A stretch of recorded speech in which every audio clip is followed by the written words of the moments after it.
Hey everyone, welcome back to the new episode of the Dreamers Podcast. Today with me I have Kade.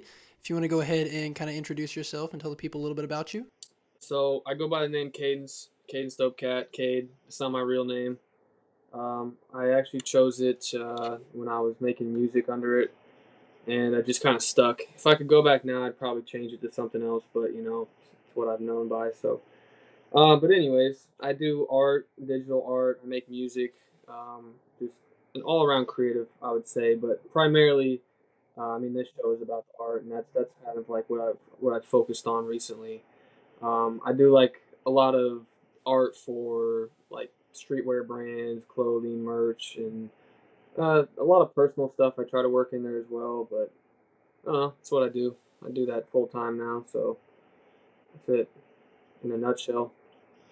Sweet. So then you mentioned like kind of getting your name from music. Is that where you started? I mean, I'm sure you did art as a kid and stuff, but can you kind of walk us through that process of how you started creating music and digital art and you got to kind of where you are now? Yeah. Well, I've made art my whole life. From when I was very little, I was always doodling and stuff like that. And I knew pretty young that's what I wanted to be to some way or another. Um, And I was living with my buddy for a while, and we were making music together. Music came later into my life, although I'd say honestly, I like it more than art. It's art is a lot easier to promote and get people to look at than music. So Mm-hmm. I like music more. I really like doing that, but I just haven't put the same amount of time into that as I have with art yet. But Mm-hmm. anyways, so I was with this guy. We were making music, and he had we were releasing stuff, and I would make the covers for him. Um, and so eventually a couple people took notice and were like, hey, can you do something like this for me? And I said, sure, and I was like, charging $10 or whatever, and it would make a like kind of crappy cover, but whatever. And basically that's how the entire thing started is I started doing the covers like that and just kept doing them and doing them and doing them. And, I was getting more money and getting better at them, getting like bigger Mm-hmm. clients, that type of thing. And, uh, and then as far as like that kind of just blossomed into like the streetwear merch design stuff that I do now a lot. Like I never intended for to end up in this space or anything. Like I think it's cool and everything, but I just happened to be good at it and people noticed and then said, yeah, I'll do that, and I Mm-hmm. just worked my way to where I'm at now. So that in a nutshell is how I started. Just very small like everybody, I guess, and I just worked to this point. Nice. That's cool. I mean, kind of like we were talking a little bit before we started recording about like kind of the natural flow about like, you said you didn't plan on getting here, but now you're here. And I mean, you seem to be doing pretty well. So I'm kind of excited to get to kind of learn a little bit more about you and what inspires you to create your art and how you got here. Well, when I started out, I used to just have a sketchbook, and I would draw them by hand on paper, and then I would take a picture of them and edit them. It's funny because the way that I really started with digital art, back in the day when I started, it was literally just me drawing like on paper, whatever, as a kid. I wasn't using the Mm-hmm. computer or anything. And then in like eighth grade, I took this shop class, which it was called tech, and Mm-hmm. for whatever reason, there was like a little segment in that class where they taught us how to use this like free editing program, like photo editing thing, Mm-hmm. and I really liked that, and so I got decent at it, and I took those skills and I made the cover art later, and so that's kind of like how I got into that digital stuff. But all that is to say is people would say, hey, I want this whatever drawn, so I draw it um, by hand on paper, and then I would take it into that program and edit it there, digitize it, all that stuff. Mm-hmm. And so I did that for a while until I made enough money. I invested in the iPad, and that shit was a game changer. Mm-hmm. That's what I do majority of my work on now, and it's just like I knew that using like a tablet at least until I got a good one, wasn't going to be the thing for me. You know how people hook up a tablet to their computer, and I've Yeah. tried to do that, and it was just super weird. Didn't feel natural at all. But once I got the iPad, it's like literally like you're drawing on paper, but it's digital. Mm-hmm. So once I got that, that was a huge game changer, and I create like 90% of what I release on the iPad now. But I also use Photoshop on my computer. And I still do. like some traditional stuff. Like I screen Mm-hmm. print things, and I still sketch and do stuff like that. But the majority of my work is on the iPad, so that's how I do a lot of it. Procreate is a crazy app. Yeah. I mean, I've just barely like tapped it of what it can do. You know, people like literally professionals use it. You know, like industry Mm-hmm. professionals can use that. So it's pretty sweet. So yeah, that's funny that you kind of got into the digital art world at least from a tech class. Because yeah, I mean, I also took a tech kind of shop class when I was in eighth grade, but we just like built cutting boards and stuff. We didn't do anything like that. But it's kind Yeah, of funny because you kind of got that from a class. I with my first really leap into any kind of digital editing was with I did yearbook for 2 or 3 years in high school. And so that's where I started learning Photoshop. I mean, pretty basic stuff, and then also like InDesign and some of those where you can like create pages. And I really liked it. I enjoyed it. Like I would love going to class and just like cutting out backgrounds on pictures for the yearbook. And so that was kind of my first forte was with that class. So it's kind of cool to see how you were able to, from school and it kind of blossomed and, kind of like we said, naturally kind of got to the point at where you are now. And it didn't have to be right. forced or anything. Yeah, yeah. It's crazy, man. Because I never would have like that. I bet if this teacher saw me now, I'd be like, "What the hell?" Because I mean, like I liked it a lot, and that was great. And like I said, it was just like a 2 week thing, you know, like Mm-hmm. but it was just enough to like get me interested and kind of get my feet wet. And that's like you said, that's it blossomed from that. So Mm-hmm.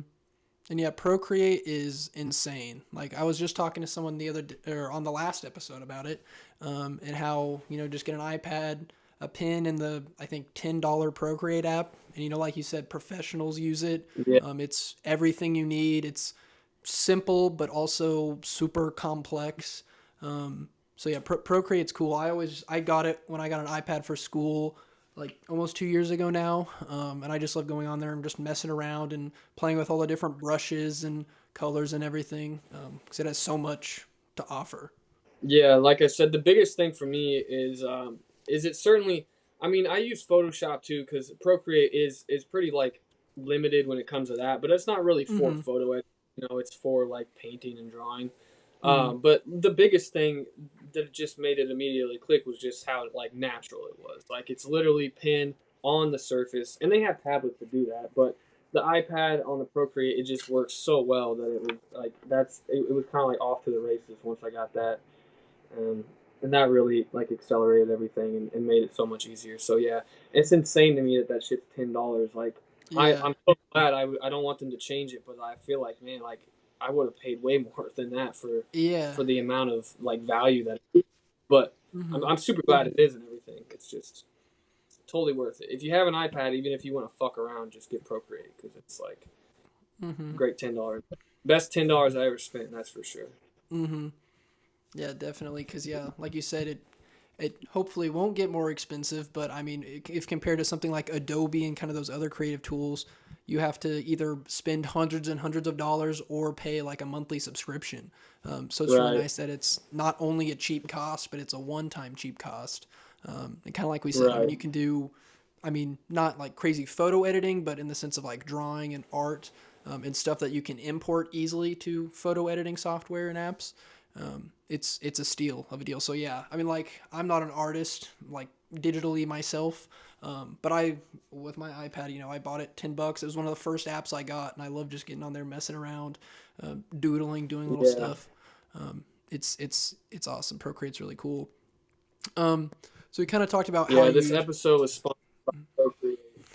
yeah, by the way, guys, if you didn't know, this episode is sponsored by Yeah. Procreate. Hit the link in bio. Use code Dreamer for 100 off. Yeah, 100% off. Free. Free art for the people. But so we kind of talked about how you got started with creating and how you create, but what inspires you to create? I know it's kind of a generic question, but I still think it's important. And kind of going through your page, I saw you had a lot of like Tyler and Kendrick, so like music and rap influence. I saw Kirby. I saw a ton of video game characters. I saw Chainsaw Man, Demon Slayer. So how have those, influences kind of influenced your art and kind of how you design? Um, well, for those things that you pointed out in particular, a lot. I mean, a lot of the stuff that I post on my page is commissions. So, honestly, like I put my style into things, but for the most part, some of those ideas or like the IPs, that's just what people wanted. So like the Chainsaw Man, that's hey, can you do this in this style, but Chainsaw Man characters, stuff like that. But if you're asking about like broader influences, I mean, like video games like Mario and stuff, that's a huge influence. Like their style is amazing and classic. I mean, like what is it? Um, it's escaping me. Kind of like the Hello Kitty style, but there's another word for it. But it's like The that chibi. kind of, yeah, kind of. That's not exactly it though. A kawaii Mm-hmm. maybe. I don't Oh know, yeah, but it's yeah, like yeah. that. It's that very flat and cute style. Like I really like Mm-hmm. that.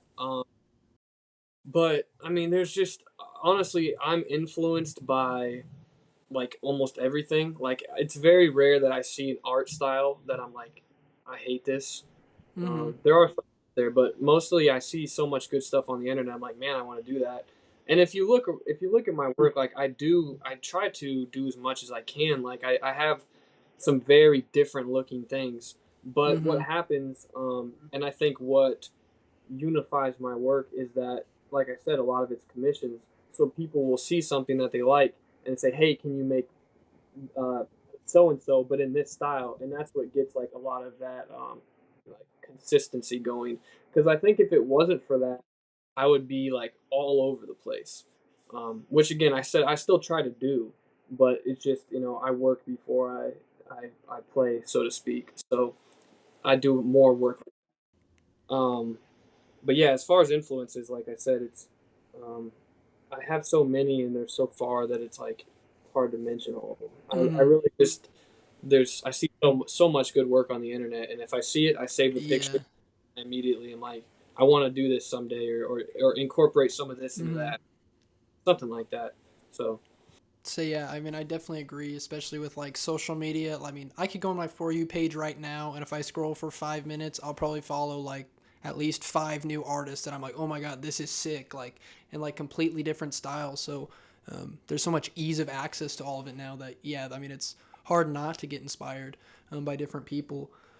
I was gonna say sometimes that shit actually like almost like stresses me out there because there's so Mm-hmm. much. I'm just like I literally want to do like almost everything that I see. I'm like, wow, I want Mm-hmm. to do this and that and that and that, and that will be. It's almost to the point where it's too much. It's like I can't do everything. I can Yeah. do a lot. So Mm-hmm. so I try to do a lot, but it's just one of the problems that I find myself in a lot with like being like so open to all that shit. Mm-hmm. Like too open. Sometimes I have to bring myself a little bit back in. But Yeah, going through your page, I mean, yeah, you kind of have that signature, whatever you'd call it, chibi kind of flat 2D style art. But then I saw one that was like three little like red, yellow, and blue like devils that were kind of more, I guess, realistic cartoon. I don't know what exact style it would be, but like a completely different style. And it was still, you could still tell it was your art, kind of your style or your influence in a different art style. So, I mean, I think that's really cool to be, you have your own style, but you're versatile and you're not afraid to try new things, and kind of bring your current style into it. So I think that's cool to kind of have a more broad, versatile range than just solely focusing on one style. I've heard that before though, and it's crazy because I never think about it when I'm doing it. I'm just Mm-hmm. trying to make this other thing work. But I've had other people tell me that like, despite how different things can be, they're like, oh, I can still tell that they're by you. And I don't exactly know what those traits would be, but it's still cool though that at least I honestly my artistic philosophy is like I will try to steal, but never like a blatant steal. You know what I mean? Yeah, I yeah. never just take something, yeah, this is mine. But I really will like take something and flip it around and color it differently and then draw it in a different style and then change something about it. Mm-hmm. So I guess I am always trying to make it my own thing. And actually that ties into music a lot because I kind of adopted that from like sampling music, you know, because that's like I kind of treat my art like that. Like I like to sample things, you know, and then mix them into my own way. So yeah, I was gonna kind of ask, get into that. I mean, you've talked about your more physical or digital art, but you mentioned you're really passionate about music and kind of want to get more into that, and that was kind of one of the first things you got into. Can you kind of talk about more of your, I guess, either influences or your process or kind of what you want to do in the future or like what your goal with your music is? How I started, I had this friend in high school. I mean, I've always loved music, but in high school, I got really into like rap. Mm-hmm. Um, and you know, me and my friend, being white kids from the burbs, naturally we figured we should be rappers. Mm-hmm. And Of course. so, you know, we started making, they started fucking around with, you know, like recording ourselves and stuff like that. And I had a friend who had FL Studio. He had that Mm-hmm. shit, and he just like, I didn't even, I didn't even like ask for it. He basically just like handed it to me, like the USB, and Mm-hmm.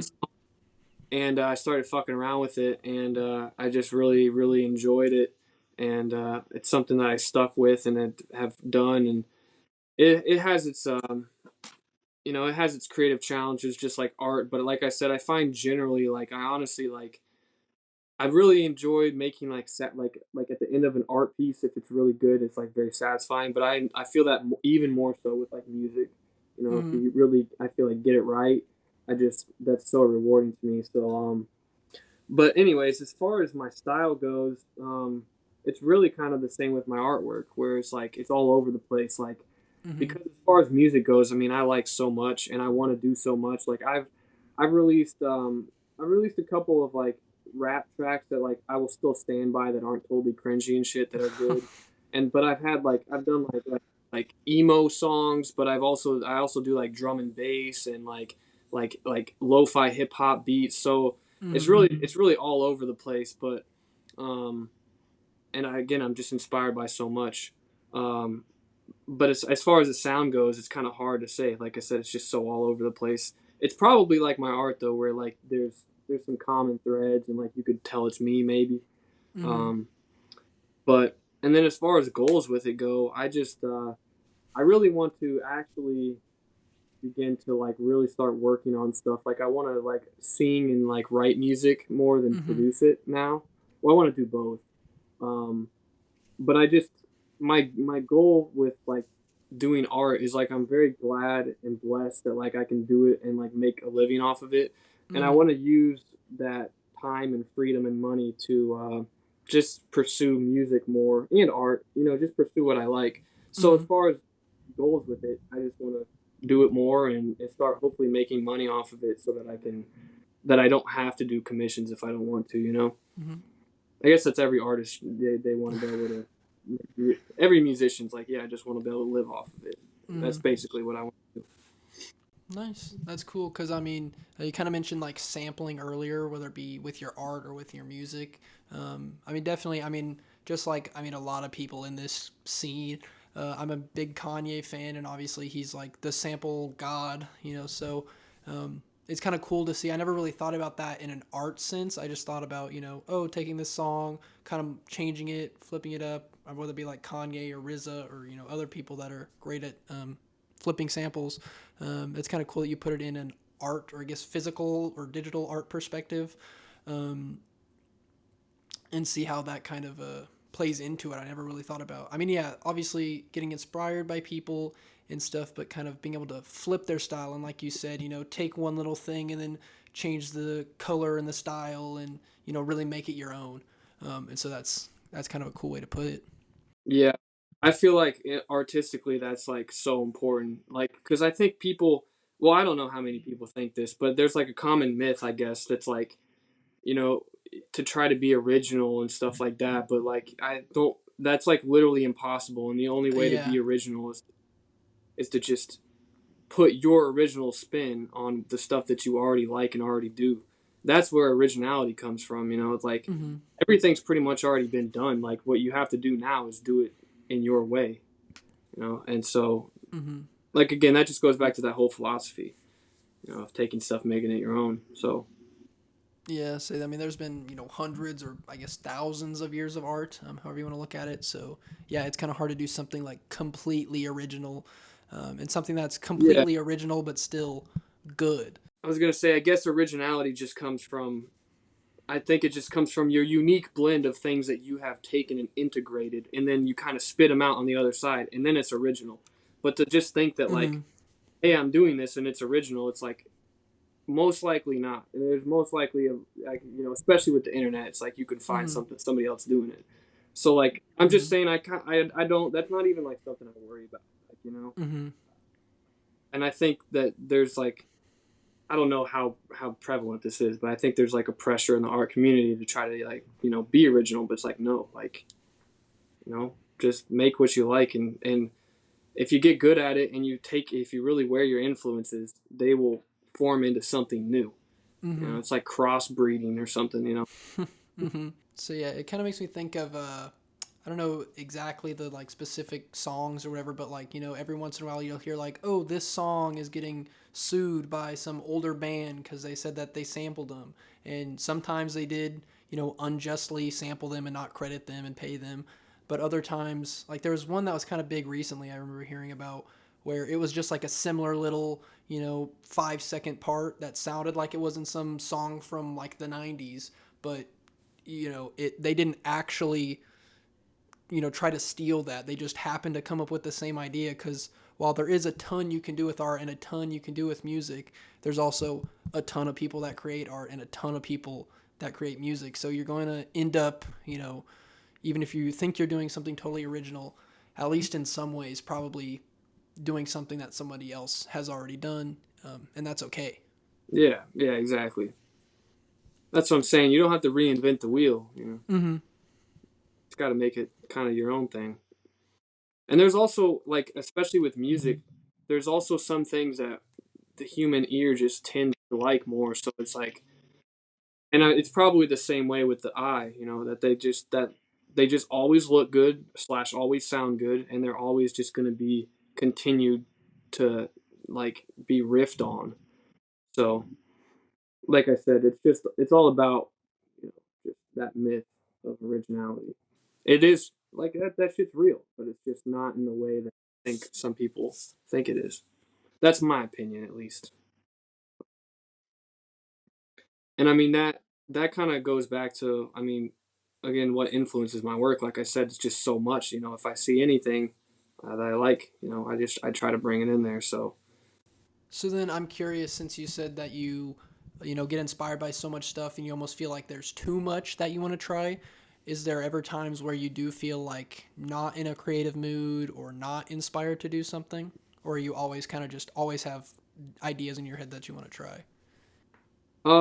well, luckily the thing is with art and music, I can kind of flip flop between those. So if I get tired of Mm-hmm. one, I'll do on the other, and that'll kind of like, if you think of them as like I don't know, like a recharge or something. They need a Mm-hmm. little bit of time. But like lately, there's been times where I just haven't really done either. Like I've just been outside or like playing video games or shit, which I normally Mm-hmm. don't do. But and I think everybody needs time to recharge. And so yeah, of course, there's times where I don't like, especially when it comes to commissions, because I view those as work rather than art. And like, Mm-hmm. if I can get past like the first 15 minutes of pure pain, then I'm like, oh, this is actually like fine, like, and then Mm-hmm. I'll work through it and shit. But I definitely need like more time off of doing that, just because it's so different when you're creating art for somebody else versus creating it for yourself. Mm-hmm. And that's one thing that I've had to learn, and I'm still trying to find a good balance, because I can work myself to death, like take as many commissions as possible, and then just like hate doing it and not want to make any art at all. Mm-hmm. So that's one thing definitely that would like burn me out, and I have experienced that. So I've been trying to tone it down a little bit and do stuff more for me. But I don't know. I guess to answer your question, yeah, of course I do get tired of things here and there, but I have enough things I feel like kind of rotating that I don't. And maybe this is a bad thing, but I don't normally take like real breaks. Like. Mm-hmm. Like maybe like a day that I won't make something, but So yeah, I mean, I definitely think even if it's a short recharge time or however you want to put it, I mean, I think it's important. Like I mentioned, while we were talking beforehand, I just graduated here a month ago, so obviously that was like a ton of work at the end of the semester, and so I was like busy with everything and everything going on. And then just at the beginning of this month, I moved, so I was kind of doing all sorts of stuff.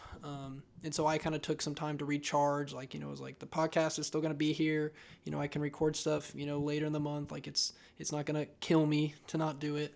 And I think that was important. And, now I'm kind of coming back, doing a few more interviews, kind of getting more content stacked up to release soon. And, I don't know, not to say that I wasn't having fun with it. I mean, I was still having a blast, but I kind of needed that recharge.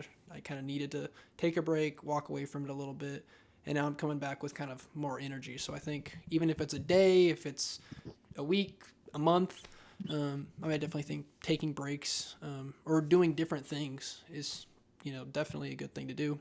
yeah, I mean, truthfully, it is vital. But the thing is, and what spoke to me when you said that is like you said, the podcast will be here a month or whatever, and Mm-hmm. that's the same thing for me with anything I'm trying to do. But the difference is, I think, is that, I mean, I make my living basically through social media, Yeah, because I'll yeah, yeah. post, people will see it, then they'll hit me up, and then we'll work out a deal. I'll do the commissions. Um, and so I feel a pressure to. I mean, the sad thing is the way that shit works. I mean, like it's not breaking news to say that like the algorithm, really Mm-hmm. it demands like content.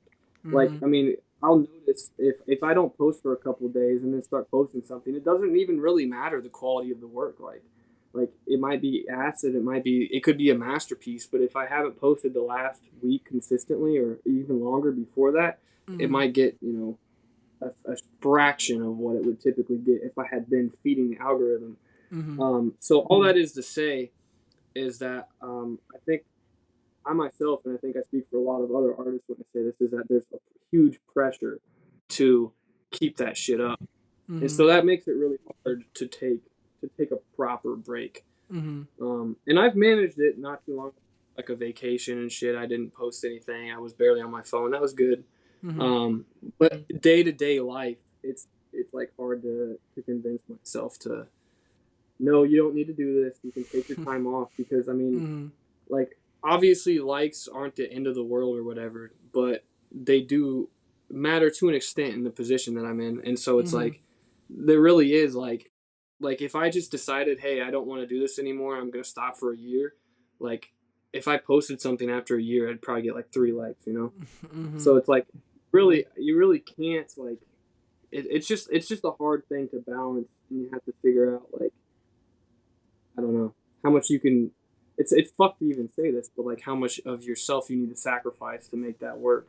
As far as Mm-hmm. like how much time am I going to spend posting and energy and stuff like that. And so I don't know. It's one of the struggles that I face all the time. And I'm trying to actually like last week well 2 weeks ago maybe on a Sunday I spent like all day just like the art was just like flowing out of me and Mm-hmm. I hadn't worked on much that week and so like it was one of those things where I felt like rejuvenated and I was doing stuff that I liked Mm-hmm. and I got a ton of work done and I spent all day exporting it and getting it ready to post and all week I posted very consistently and could just see my numbers day by day getting back up to where they were before I Mm-hmm. took a break so it's a very real thing and it's like I said it's something that definitely has to be like reckoned with but yes breaks are very important and I need to do more of them. But like I said it's just hard if you get the podcast to a position where like let's say like you're making a living off of it Mm-hmm. then you'll understand because you'll be like fuck can I take a month off for the Uh-huh. podcast you know and I'm sure you can just like I could take a month off if I really needed to it's just there are like unfortunately consequences for that type of shit but So yeah, I mean, it's definitely a double-edged sword, especially with you being at full time, because like I mentioned beforehand, I have a job that I work, mainly during the week and stuff, and then I'll go back to school. So for now, this is just kind of a free time thing, when I can, and I try to work on it as much as possible. But and it's not bringing in any money. It's not what I'm making my livelihood off of. So it is kind of more just for fun, just to kind of do something creative. It's there's not like that job aspect to it. So Hmm. while you kind of mentioned like the freedoms you get of kind of being able to do commissions and stuff, you also, yeah, you have that pressure of like, yeah, I could take a month off, but it would be like you said, with the numbers and the algorithm, how it would be a lot harder to do that. So I mean, yeah, I definitely get that, and one day I do want to hopefully get to the podcast to a part where I can start making a living off of it, and so I'm excited for it, but then yeah, also I'm kind of a little worried about that pressure because I know it's definitely real, and I know I'll definitely be feeling it when I get to that point. Yeah, I mean, like you said, it really is just a double-edged sword. I feel super blessed. I mean, I'd rather be my own boss and like struggle with like forcing myself to do things and like dealing with social media pressure and anxieties and shit like that. I'd still rather do that than just like work mindlessly. Like I used to work landscaping, and I Mm-hmm. actually it was fine work. Like I mean it sucked in the summer and shit, but like I enjoyed it for in some ways. But Mm-hmm. I it was nice because you could there was no homework, there was no Mm-hmm. pressure outside of the work. You went to the job at 8. You did what you needed for the day. You came home and absolutely nothing. There was nothing else to bother you or to. Mm-hmm. But see, with what I'm doing now, it's like basically, and I'm trying to get better at like kind of turning it off, you know.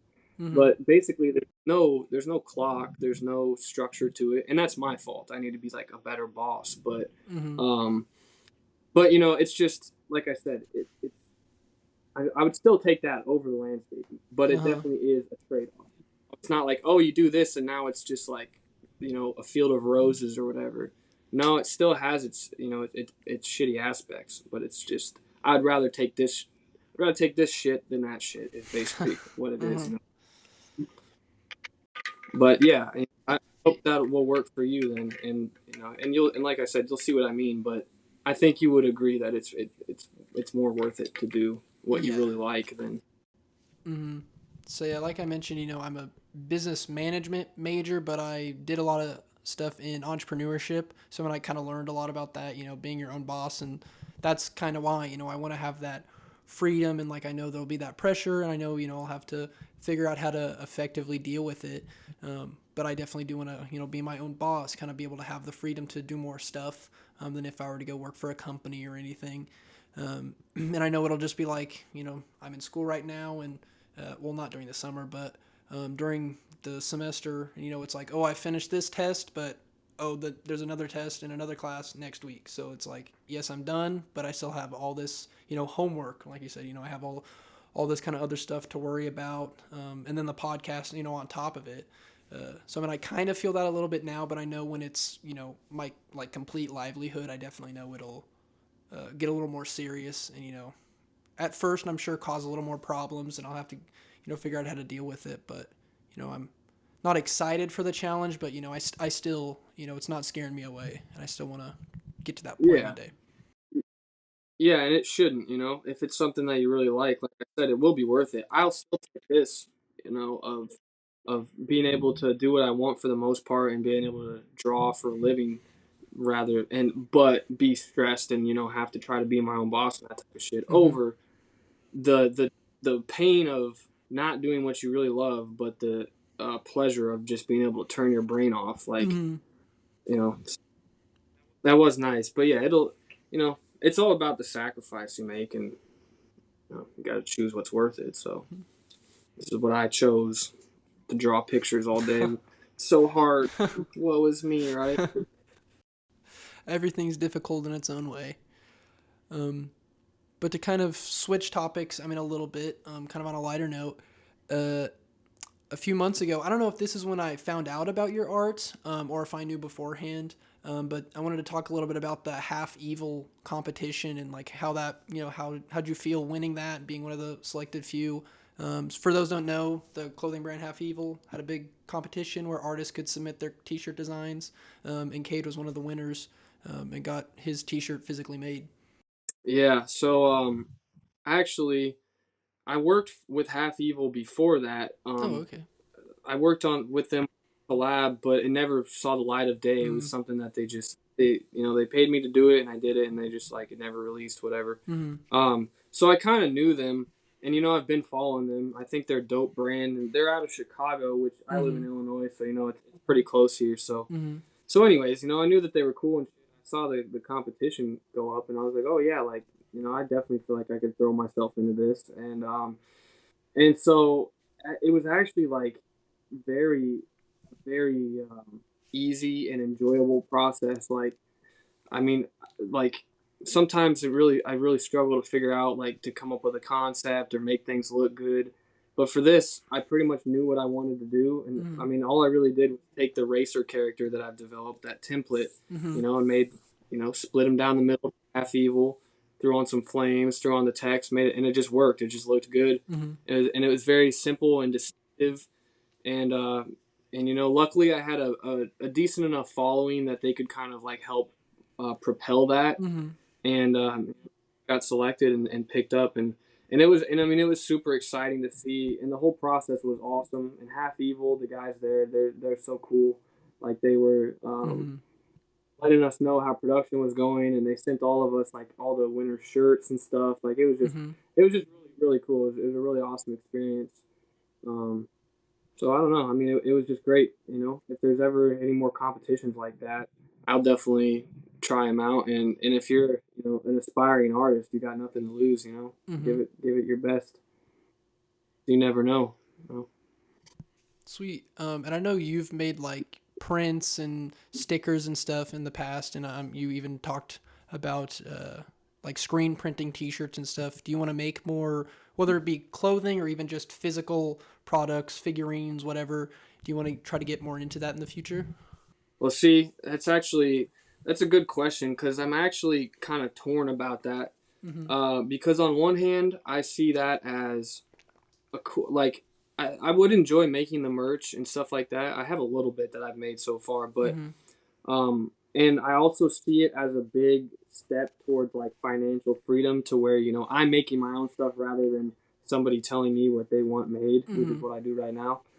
So looking at it from that, I do want to do it, but I'm also, and this might sound kind of like silly almost, but like I really just feel like the world doesn't need more T-shirts and like shit like that. Mm-hmm. Like I don't know.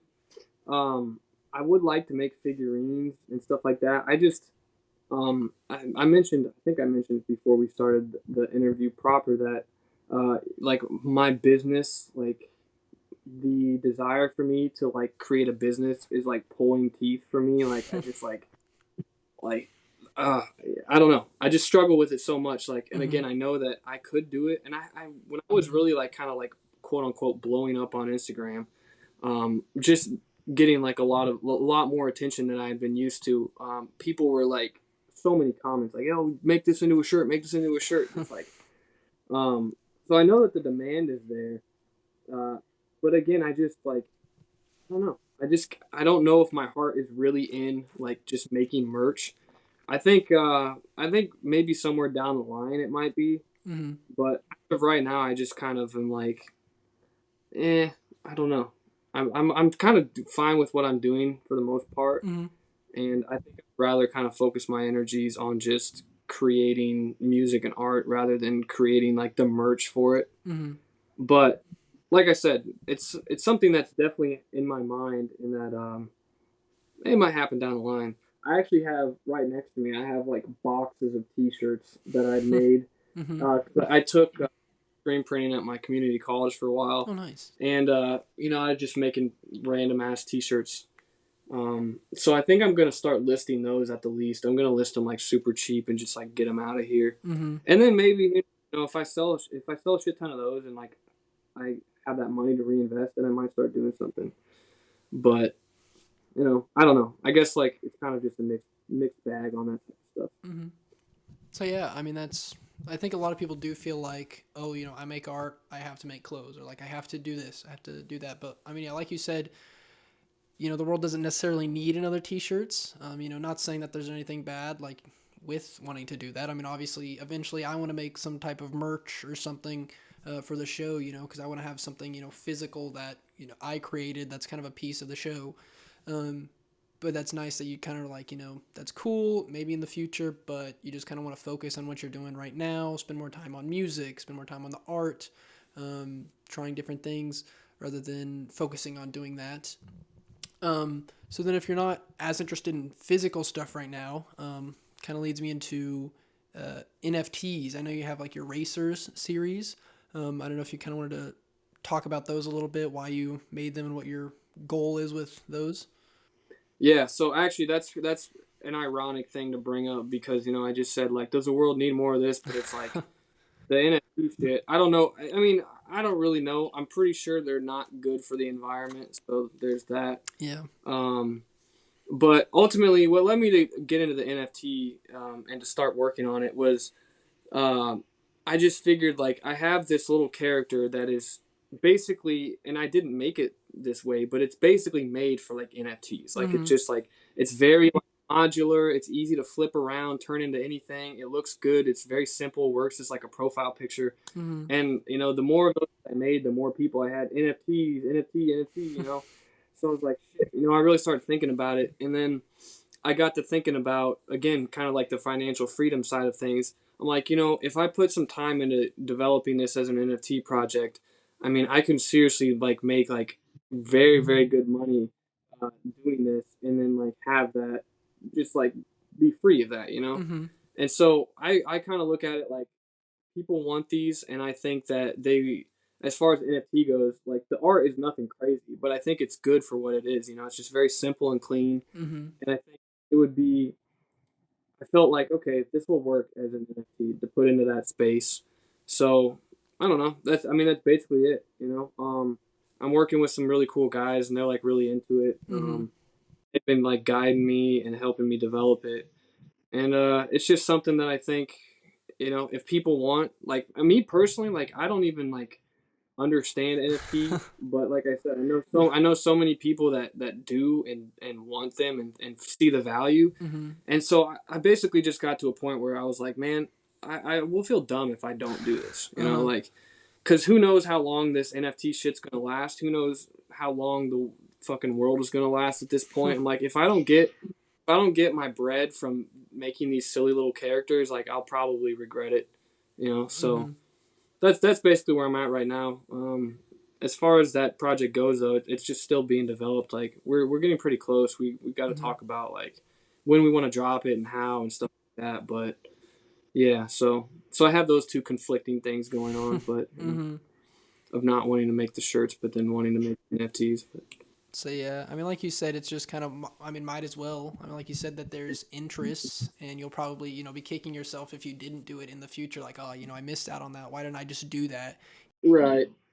Well, I think the biggest thing I have so many like artist peers like on Twitter and shit that Mm-hmm. I've literally seen their lives change from NFTs. Mm-hmm. Like I've seen before NFTs, after, and it's like people are buying studios Yeah. and like flying out to NYC and shit. I'm just like, I'm and I gotta at least try it and see and gauge it, because Mm-hmm. it really has the potential to be life changing and empowering. So and I think there is cool things that the NFTs can do. Like there's cool stuff about it. It's just got to see where it goes. So Yeah, with anything, there's going to be some form of risk involved. So I'm curious, do you have any other kind of big projects, collabs, any other non-art endeavors that you're interested in talking about? as far as projects go, I'm always trying to create more music like mixtapes because I realize that those have really like music is much stronger. I think well at least nowadays when it's paired with like into like an album format, so people can just listen to the whole thing. So I'm always trying to work on projects like that. As far as art projects go, the only thing I'm really working on right now consistently is the NFT project, the Racers. Uh, Non-art endeavors. I'm trying to move to NYC, like maybe next month, so we'll see about that. But that's really all I have for stuff in the way. I don't have any collabs or anything. But who knows? Most of the time, collabs kind of just like appear out of nowhere in my experience. Sweet. I mean, I'm definitely interested to see what you're creating in the future, whether that be music, traditional art, or wherever you end up branching into. Um, but I was also going to ask if you could go back in time, back to when you first started creating art, whether it be music or digital art. What advice would you give yourself? As far as what advice I would give myself, that's tough. Uh, I don't know. I feel like I've done pretty well as far as like, okay, I advice that I give myself currently really is mainly just okay, especially when I was starting out, I would say like consistency is so key. I already talked about the algorithm and shit, but I would really force myself to, even if I didn't like what I was posting, even if I thought it wasn't worth it or whatever, I'd still post it. And I did that for like well over a year, and I feel like that really kind of laid the foundation of not only creating a fan base, but just getting used to that type of like work ethic and stuff like that. So that's one huge thing. It's just that consistency, not just in posting, but in work. Obviously, you know, you got to make the work for it to post. Um, but also, I guess like the other thing I said earlier a lot that I continue to say was just, you know, um, you know, get take your influences, you know, turn them into your own thing and wear them on your sleeve, kind of. Um, that's advice that I kind of like live by. So if I could go back, I don't really know what else I would tell myself. At this moment, maybe in 10 years I'll be like, oh, you never should have done any of that shit. But for now, that's really that's really it. Awesome. Well, lastly, is there anything else that we didn't talk about that you wanted to bring up? And then make sure to plug your socials. Um, anything else I want to say? I don't know. Um, I mean, I can talk all day, man. I'm a chatty Cathy or whatever. But I don't know. I don't really have anything else to say besides if you listen to this whole thing, thank you. Um, I would never listen to myself talk for an hour, but I respect you if you do. And if you're doing anything, art, music, whatever it is, keep going. You know, it'll be worth it. Even if nothing crazy happens, you know, it's still keep it up. We need more of that shit. Um, I don't know. That was a good generic closing message, I think. Um, my social medias, uh, at Kadencedopecat, on everything. I also just created a music account that I don't post anything on yet, and that is at Cade Makes Music.